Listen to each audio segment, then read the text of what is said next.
Joining us now from West Palm Beach, Florida, is Chip Reid. Hi, Chip. The weather looks nice down there, I got to say. Hi there. All right. Yeah, I must confess, I feel a little guilty, but yes, it's very nice. Well, now that we've got that out of the way. On Christmas Day, the president tweeted tomorrow it would be back to work. So what's on the president's agenda, and what does he hope to tackle in the new year?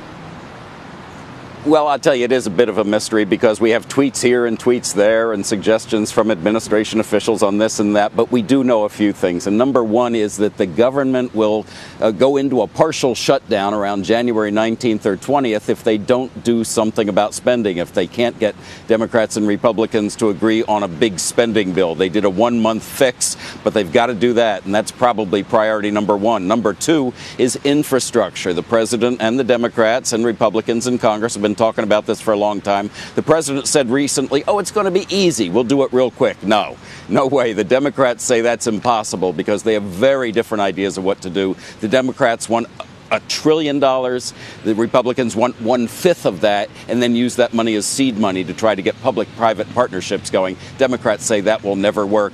Also, welfare reform is one that they need to work on. Immigration, the DACA kids, they need a compromise on that. The administration wants money for border security. And on foreign policy, certainly the top item is North Korea, what to do about their nuclear program. Whew, there is a lot on the agenda. And of course, also that's just for starters. That's just for starters. Of course, there's also health care. The president says that his new tax law essentially repeals Obamacare, but enrollments for the Affordable Care Act only dipped slightly in 2018, despite his administration cutting the enrollment period. So how accurate, then, are the president's claims, and will we see another health care push in the new year?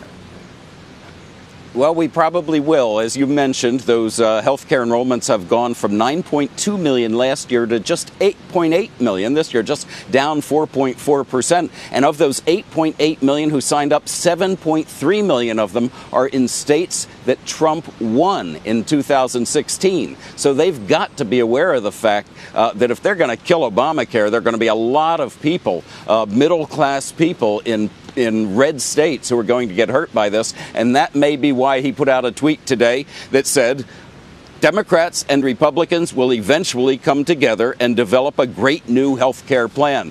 But is that really his new agenda item? Work with the Democrats on a health care plan? That's the problem with these tweets. Is that just something that popped off the top of his head, or is that his new position? We really don't know. I think that Republicans no doubt foresee that this will be an election issue coming into midterms. Now, the president today continued his attack on the FBI, quoting that it is tainted. He also continues to claim there was no Russia collusion.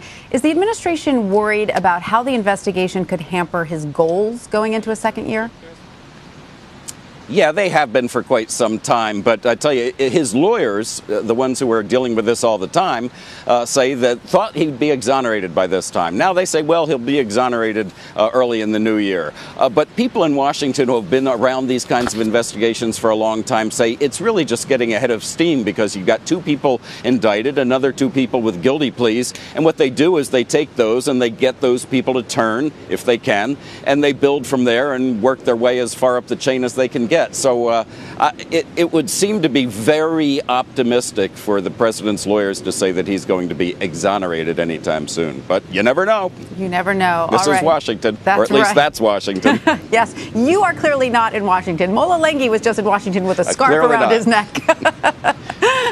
Chip Reid, thank you very much for that. You bet.